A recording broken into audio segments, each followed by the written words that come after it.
Hiya there folks, welcome to Boating on a Budget with me, the tight Yorkshireman. And me, Dawn. Dawn, we haven't got our scruffy clothes on or any tools in our hand. What are we doing? We're doing show and tell. It's about show and tell. We showed people the tour of our boat. Yes indeed, the tour of our boat. We can have a good look inside, a look around the outside and explain a few of the details of this boat that we bought back in December. The one thing we said when we bought this boat was it wasn't a project. It is not. It's not a project.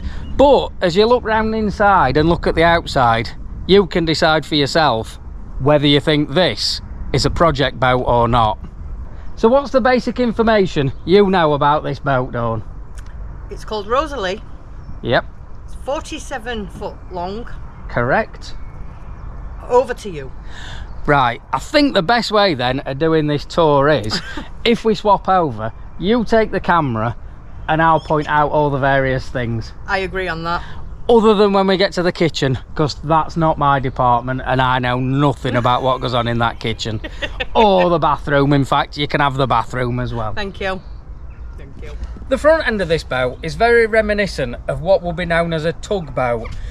The tugboats traditionally were perhaps half living quarters, and then the front half was where they could put cargo, generally on a flat deck. And although this is obviously not half and half, this front section, instead of just being general seating, which is quite often the case in domestic narrowboats, you've got this kind of flat area that you can put things on, and it's actually where we put our bike when we're travelling around the network. But under here we have got a substantial amount of storage. Obviously, being a narrowboat, it's full of rubbish. We have lots of rubbish on board, don't we, Dom? Yes. Well, I call it quality merchandise. It's all your rubbish. Indeed. Dawn calls it rubbish. There's all the paints and things like that. There's a generator that we've got as a backup. And just here, we've got the barbecue, which all being well, if this sun stays out, we'll be having a barbecue later. But that's quite a useful storage area under there. It does lock down with a chain and padlock. Then this section here, I believe, would have been the original gas locker. So the gas bottle would originally have gone in there and been piped all the way down to the back end, down towards the kitchen, etc. However, the gas bottles are now stored down at the rear. So this has been repurposed and we've got the anchor in there and a bit of a tow rope, should anything go wrong. You can see the tow rope has got quite a bit of muck and cobwebs on it, which hopefully is a good sign that it doesn't get used very regularly. Underneath there as well are the water tanks. We've actually got two water tanks in this boat. We've got a square steel water tank, which would have been the original one, and then we've got basically a big bag. They're both joined together. They give us quite a large water capacity. We can normally go about 7 to 10 days with the two of us on board before we have to refill those tanks. We do only actually use those tanks for shower water and things like that. As you'll see in the kitchen, we have some separate bottles that we use for the drinking water. You just never know what's in them tanks, do you, Dawn? No. Because one of the boats that we stripped down, the tank that we took out of it were full of gunk and rust. It was awful, awful. As we move around this way a little bit, you can see we've got a couple of headlights. They're what we use as we're going through tunnels. And we've got the all-important horn. As you're approaching like blind bridges and things like that, you have to give a blast on the horn, let people know if you're coming along. Because surprisingly enough, we only go 4 miles an hour, but these things are really easy to crash. Obviously these are the front doors, take you into the boat, and just down here there's a little secret hatch. Now if you pause this video and give us a guess in the comments as to what you think this hatch is for, we'll come back to that later. As we now start to move down the boat, the first thing you'll see are the nav lights. You have a green light on one side, a red light on the other. That's for when you're boating in the dark so that ships know which way to pass. Technically speaking, on the inland waterways such as the canals and most of the rivers, you don't actually need these, but most boats are fitted with them so that if you do go onto an area where it's required, you've got them fitted there ready. One of the biggest aspects of a narrowboat is getting power onto that narrowboat, as in electricity. Because we don't have a long extension cable, do we, Dawn? No. We can't just trail a massive extension all the way across the country and have it plugged in somewhere. So there's two basic ways that we generate power so that we can run all our equipment. The first one of those is when the engine is running, the alternator charges the batteries that way. But obviously there's many days where we don't actually move the boat, or we're not going very far, so you need an alternative source of energy, and the solar panels are perfect for that. We actually tend to find for around 8 or 9 months of the year, solar panels generate enough power for what we need throughout the whole of our day. As well as the 2 solar panels on the roof, we've got 5 mushroom vents. These mushroom vents are made of brass, and they're designed to allow ventilation throughout the boat. They let the air in and let the air out, so it doesn't become too stuffy inside. As I mentioned though, they are brass, and somebody was supposed to be doing a little job with those, weren't they, Dawn? I tried. Yeah, you tried. You got the brasso out and you gave it about 2 minutes and packed in saying, oh, they're going to take loads of cleaning, I need a machine to do it. They haven't been clean since the day that boat was built. No, they probably haven't, but yeah, you can see one of them is actually slightly shiny. The rest of them are all really dull, and they do need a good clean up and a shine up. That's one of the things on the it's not a project list that needs doing. So as we now move further down the boat, you can see there's something rather unusual on our boat, and that's a kettle instead of a chimney. And that's because I had a little incident the other day, didn't I? You certainly did. We bought a brand new chimney that you saw us fit about a month ago. We'd moved the log burner, it used to be down at the front, it's now in the middle. Put a brand new chimney on at the time. And round here there's a lot of low bridges. And from me saying that, you can probably guess what happened. Yes, I hit the bridge with the chimney, knocked the chimney off. So I had the really good idea, wouldn't it be novel to cut the bottom out of a cast iron kettle and just sit that on there for the summer, because obviously we're not using a log burner now, there's sunshine. Yeah. So we've now got a cast iron kettle instead of a chimney. It was already a broken kettle, as you can see from the holes that was in it. It was indeed, yes. I didn't get a perfectly good kettle. Being a tight Yorkshireman, I wouldn't be cutting up anything that were already alright. It was in the scrap pile, so to speak, already. Next thing we've got on the roof though is our centre line. This is a crucial piece of equipment when we're boating. As you moor up, what you tend to do is one of you jumps off, grabs the centre line, and you can hold the boat in while the pins and things are put in place and the boat's tied up. Normally this is just laid out across the roof, but somebody decided to go all fancy with it today and swizzle it up, didn't you, Dawn? I've seen it on people's boats. I thought it looked good. I've seen in places where people actually paint round it, so it's got like a painted mark on the roof where the centre rope lives. I don't think we're going to them extremes. That's a bit much, isn't it? Next thing we've got the barge pole and the boat pole. There for if you get stuck and things, if you end up in the offside banking or things like that, you can try and push yourself off with those. Or if you're needing to fend off other boats. Not that it's like piracy on the sea though, we're not like fighting off other boats, are we? Just keeping them away. If you're in locks and things like that, the boats can sort of come together. We now move on to the stern, and we've been joined by a family of ducks. Lots of little ducklings. Oh, they're so cute. They are cute indeed. But yes, the stern of our boat it's a bit of a mongrel, because it's what you would technically class as a trad stern, which basically means that there's not a lot of space on there. Some boats, the cruiser sterns, they've got quite a bit of space. You can have a little party on there, have all your mates and things. But the trad stern is basically designed so that you've just got a space for the driver. But with ours being quite a square stern, there's actually 2 seats on there rather than just the 1 space for the driver, which was one of the ideal things and the crucial things that we were looking for when we were wanting a boat. We wanted to both be able to sit out on the back together, didn't we, as we were cruising along? Absolutely. There's no point, or in our opinion, there was no point in us getting a boat where one of us is sat out here driving and the other one's got to be sat in there. Other than when it's time for a cuppa and a bacon sandwich. Or it's raining. Yeah. if there's either a cuppa or a bacon sandwich or raining, Dawn's inside.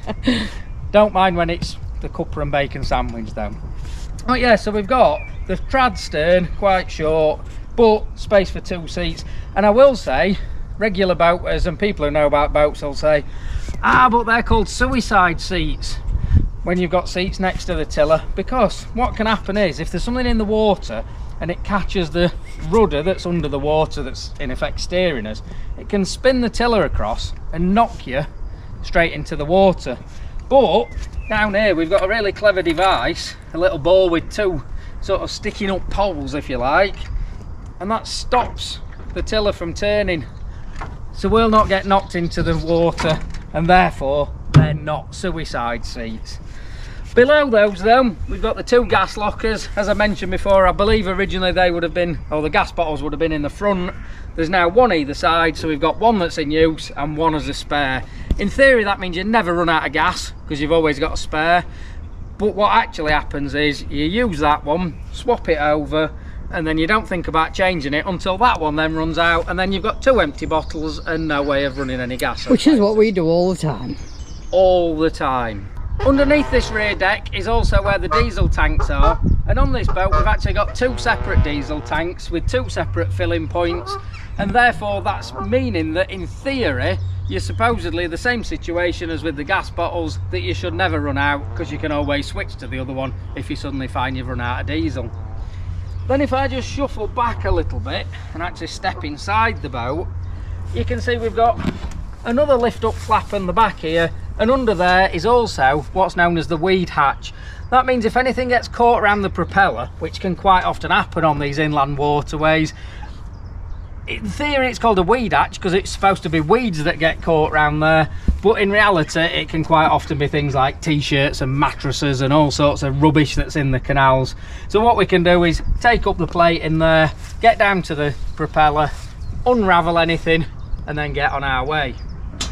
I think the last thing at the rear of the boat we have to look at is our tiller arm. This is obviously what we steer the boat with.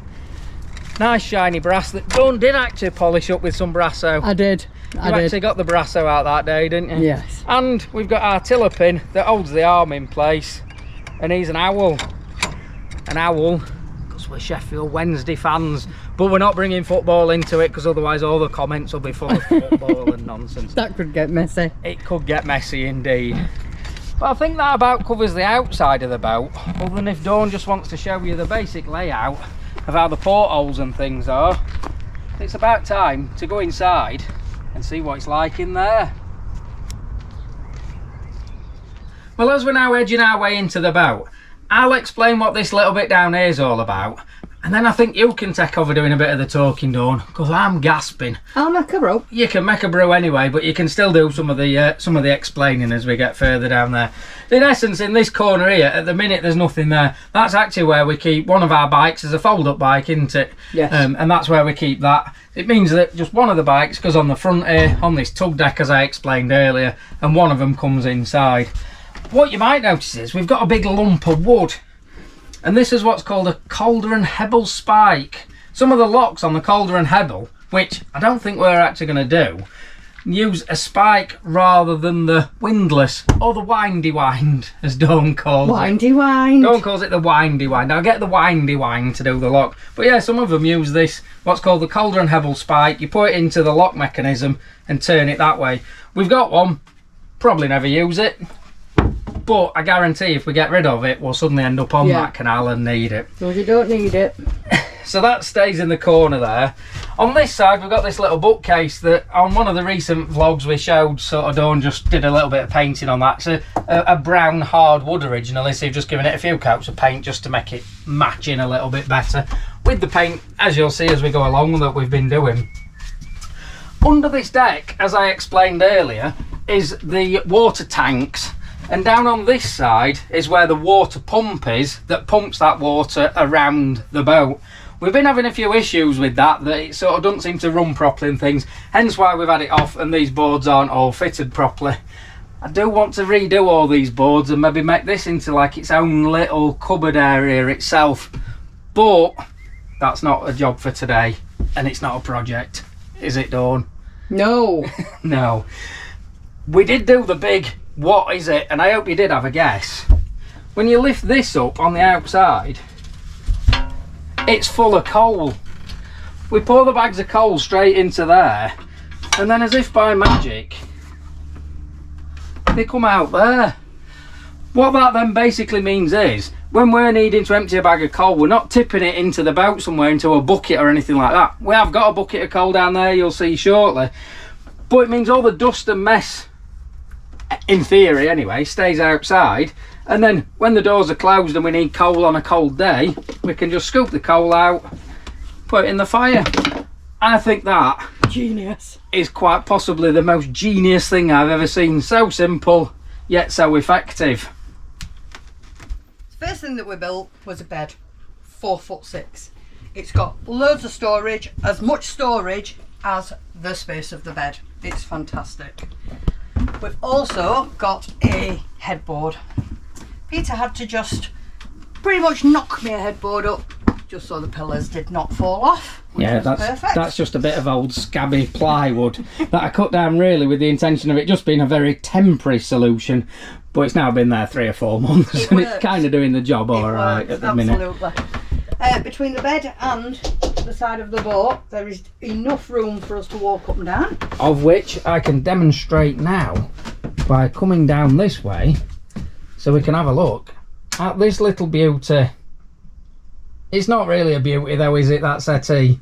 No, but we've got some cushions, lots of. Yeah, the cushions are all right. We were given a few of those by a friend of ours, yeah. But the cushions are all right, and we had to put like a little mattress thing on there, haven't we? This is a memory foam mattress for a bed. Yeah. And it's folded 3 times. Yeah. Just about makes it comfy enough to sit on. It's not the best though, is it? We will probably end up replacing that with maybe some seats or a better settee at some point. But we're not looking, we're just going to wait for it to come along, aren't we? Yeah, and again, there is storage underneath there. The storage under there is mainly like it's all the toys and games and things. Yeah. Like the drafts that I like beating you at. You cheat. Don't insist that I cheat at drafts. You do cheat. Basically just because you can't win. You cheat. We have a bar area. We do have a bar just in area. front of our seating. It needs filling up because Yes. Peter seems to have drunk it dry at the moment. We haven't got many bottles of beer in there. That was actually something that I made a few years ago when we had Nuts and Bolts, our original boat, and I made that from a cupboard that came out your dad's house, didn't it? You did, and it's worked perfectly. Chopped it down and made it so it would store the bottles of beer that we have. But like Dawn says, I just tend to drink them too quickly. We also have footstool. Yep. I'm not sure how old it is, but this also came from my dad's house. It just wants renovating, but I like it as it is. But it's not a project, Dawn. No, I like it as it is. It's very rustic. I just think it needs something. Yeah, but that Maybe does a actually cushion. work. It does work very well with the settee as it is at the minute, doesn't it? It just makes it that bit comfier. Yeah. And then I think the last 2 things down here are, as we see there in the corner, we've got the log burner, which we did, well, we actually did 2 full episodes on moving that log burner, because if I just quickly spin the camera around, the log burner actually used to be in this corner when we bought the boat, didn't it? And we wanted it over here so that we could do all this layout and put the seating area much closer to the kitchen than it was before, where the bed was in effect next to the kitchen and the seating area was down this end. And it's central. It warms. Yes, that was the other thing. Whole boat, doesn't because the log burner was down at the end, it meant that the heating was obviously very much more down at the front of the boat rather than the back of the boat. So yeah, that's something. The link for the 2 videos where we moved that are in the description. You can have a look at that if you're interested. And I think the final bit in the living room is this cupboard, which it was actually a cupboard that was on the boat when we bought the boat. It was. But we've chopped it about and painted it since then, haven't we? Bottom half has got coal and axes and fire starters, and it will have twigs in it and just bits of kindling in future. Yeah. And then the top half, a bit of a charging station really as well, isn't it? So, and there's bungs. Yeah, as bungs, we put those bungs in the portholes at night. So obviously they're like the equivalent of the curtains. But then all the other bits and bobs are stuff that needs charging, like the batteries for the tools and things like as phones. Works perfect, doesn't it? We've got a few torches and things under there. So that's as charging point. So we now move firmly into your department, Dawn, which is the kitchen. The kitchen. I basically stay out of this kitchen other than once in the morning. Day. Yeah, I make you your morning brew and that's about it, isn't it? But the kitchen itself is pretty much like a domestic kitchen like you'd have in your house, isn't it? Yeah. I mean, a lot of the appliances, like the sink, the cupboards, work the surface. drawers, work surface. Even there's a washing machine in there, which currently we've not had working. We're not sure if it doesn't work through the inverter that we've got or whether it just doesn't work. That's something we need to investigate. And likewise, the fridge is a normal domestic fridge. which works perfectly well through the inverter, but it just draws a lot of power, so we tend to just have it on for a couple of hours a day, don't we? Chill it down, it's perfectly fine all day. Then, Yeah. isn't it? And then down further that way, Swap places. we have the cooker, which in essence in this kitchen is about the only thing that we have actually changed, isn't it? Yeah. Because the cooker that was fitted when we first got the boat didn't work properly, and It was awful. it were filthy. It was filthy, weren't it? So it was far easier just to replace it than try and get it mended and cleaned. Yes. And you do have the 2 kettles on there. I do. One for sink water for me pots when we don't run the engine. One for drinking. Yeah. Because there's no mention there, which we will come to shortly. We only get hot water when we've had the engine running. So if we've had a day where we've not been anywhere, we don't have any hot water in the tank. So therefore, we need to boil the kettle up to get some hot water. So as mentioned from before, we're not sure on the drinking water tank. We have fresh water, which we drink from. And that's the only water we drink from. This one, we only wash pots with. That's it. I have drawers. Yes, the drawers of doom. That was a quick one, that's a junk one. Cutlery. The cutlery drawer is not much better than a junk drawer though, with the way it's organised. Junk drawer. I'll gloss over that.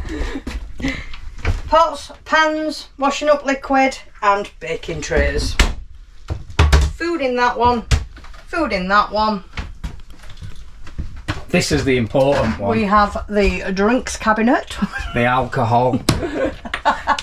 And then the during the day cupboard. Yeah, the tea, coffee and sugar. etc. My ice machine, the most important machine on the whole boat. It does generate ice. Yes, It does run off the inverter. does run off the inverter, and we also run that off the Jackery machines that we've got, don't we? Yes, The portable power machines. Because you'll not be without your ice, will you? No. So now we've done Dawn's kitchen. The next thing along is the bathroom. And this bathroom is, as far as we're concerned, a really clever design, isn't Genius. it? But when we first saw it, we were like, well, how does this all work? And it's a bit tricky, but bear with us. Because in essence, this whole area is the bathroom. This side is the shower, and that side is the toilet. But clearly, if you wanted a shower, you couldn't squeeze in there. So what you have to do is open this door, which is currently held together with a hair bobble. That door goes this way, and then this door will come this way. So I'm going to trap myself in the crystal maze like that. And that now means I've now got the entire width of the boat, so that when I'm having my shower, I've got plenty of room to move about. Because the main thing on a narrowboat is shower cubicles tend to be really tiny, don't they, Dawn? And I just think it's genius. when you're trying to wash your hair, obviously I have loads of trouble washing my hair on a narrowboat. You're like, Yeah. you know where to move. Shower curtain sticks to you. But this, in effect, becomes a shower area that's probably bigger than what most people have in their house. Yes. Yeah. There is the toilet that side there. I don't think people need to see our toilet though, do they? There's No, nothing no. particularly wrong with it. It's just a cassette toilet. So what it means is every few days we have to take it to the Elsan and empty it. A bit like you'd have in a touring caravan, or if you go camping, that sort of thing. Watertight, so you don't have to take it out while you're showering there anyway. Yeah, so it just becomes the whole one shower cubicle. Yeah. But we think this is absolutely brilliant. To be honest, we almost didn't come and look at this boat, because when we saw the pictures we were like, well, your shower cubicle's like that big. How can that possibly work? But when we got here and looked, we were like, fantastic.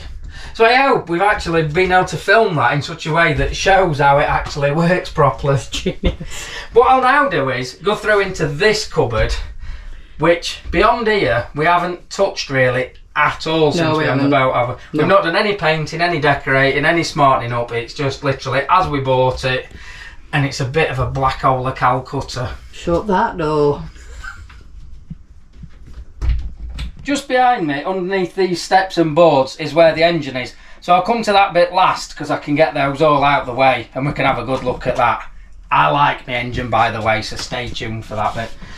But to this side, we've got a bit of shelving that's got generally all sorts of rubbish and junk and things in there. This all does need sorting out and proper shelving putting in, because it's all just various bits of boarding and some plastic tubs and things. It's largely how it was when we bought the boat. Like I said, we've not done anything down here. It's a Peter junk drawer. Yes, it's my junk. No, not all of it's my junk. Some of it's your junk. In this side though, we've got what is called a calorifier, as well as the start of the wardrobe. The calorifier is what gives us the hot water on the boat. As we've mentioned, we only get hot water whilst the engine's been running. So the engine runs, warms itself up, then passes that heat through the pipework into the calorifier, warms the hot water up. It's brilliant in some ways, because it means on days when we've been cruising, you finish cruising for the day and you've got lovely hot water, you can wash all your pots, you can have a shower, etc. The downside is if you're just moored up for the day, you've no means of hot water without just sitting with the engine running, which I always think is a bit of a waste. So I think one of the things we are going to look at adding to the boat is like a gas boiler, like you have on a lot of boats, that will give us the instant hot water where you just turn the tap on. We'd then have both options. Again, that's something for further down the line, especially considering it's not a project, Dawn. It is not a project, Peter. It is not a project, so wherefore we are not fitting a gas boiler yet. As we come down here though, we've got more wardrobe space, and to be honest, I'm not going to open that door at the minute because the latches and catches don't all line up properly, and it's like a game of Jenga closing it again. It's a really big space and it's a really good wardrobe, or it will be when it's sorted. It will be, honest. And to this side we've got more cupboard space, which at the minute is basically tools. It does need more shelves putting in and tidying up and sorting out, but in essence this area, like we've said, we've not actually done anything with it, but it is a nice big area. Plenty of wardrobe space, plenty of cupboard space, got the calorifier which gives us the hot water. It's everything you could want really. It just needs a tweak. It does, and it's dark. It needs brightening up. Yes, again, a bit like the kitchen, it's a bit of a dark area. There are some windows, but obviously they're in the backs of the cupboards, so they don't really pass the light through. No. And there's no lighting or anything in here, so it's something that it really needs it needs a shake up and a sort Absolutely, out. yeah. Bit of paint, bit of lighting, and it will be a fantastic area, because the amount of wardrobe and cupboard space that we've got is pretty much unheard of in most narrowboats. Yeah, it's lovely, isn't it? The final point before we get these boards up is just into either side here. We've got an area where we keep things like the mooring pins and, like we say, as Dawn would call it, the windy wind, the windlass. So this is all kind of the stuff that we need on a day-to-day basis that when we're actually out cruising. And we've got all the switchgear here, and behind there is the inverter that gives us the 240 volt power. I'll now get these boards up and show you my engine. You love your engine, don't you? I do love my engine. So here she is, my Vitus diesel engine. And although the boat was built, we reckon, in the 1980s, we know this engine was fitted brand new in 2015, and therefore it was one of the crucial things as to why we decided to buy this boat overall, because we know, touch wood, we've got a good engine, and with a good hull and a good engine, everything else can be sorted out around that. I'm not going to say too much about the engine because I don't want to curse it, because last time I said on video, oh, we've got a new engine and it means it'll not go wrong. We actually broke down about an hour after filming it. A wire had come off the fuel pump. We got it sorted relatively easily, but I'm not cursing it by saying we've got a good engine, but hopefully we have. So yeah, it was fitted brand new 2015, not done a lot of work since, and it powers this boat beautifully. It can be used on canals, rivers, even tidal rivers, and there's plenty of power there because it's a 42 horsepower engine. While I'm down here, this is where the leisure batteries and the starter battery are housed. There's a separate starter battery for the engine itself compared to the leisure batteries, so that means if you've been doing things like watching TV or you've had the fridge and things on and you've flattened your leisure batteries, you can still start the engine off its own independent supply.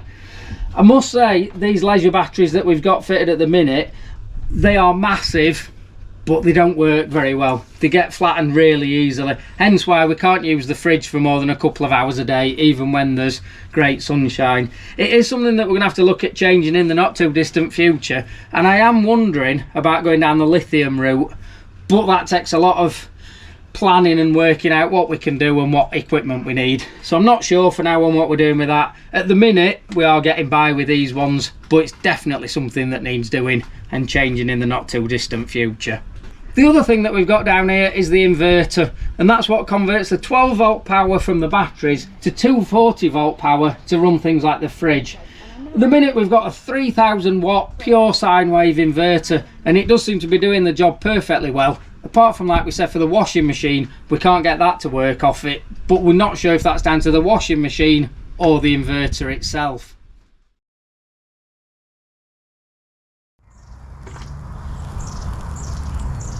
Well, as mentioned earlier, it's now time for a barbecue. It smells beautiful. Beautiful. Lovely steak for me, some nice mushrooms for you. Mushrooms? Why would you have mushrooms on a barbecue when you can have a steak? Because I like them. I prefer them. You do indeed. But yeah, hopefully everyone then enjoyed that little tour around our boat, seeing the inside and the outside and catching up on the specification and what have you. Finally, because it's only took us about 4 months to get around to recording that video. It certainly has. So yeah, hopefully you enjoyed that. We're going to crack on, eat our barbecue, drink our drinks. Yep. And we'll see you all soon, folks. We certainly will. Bye bye. Cheers.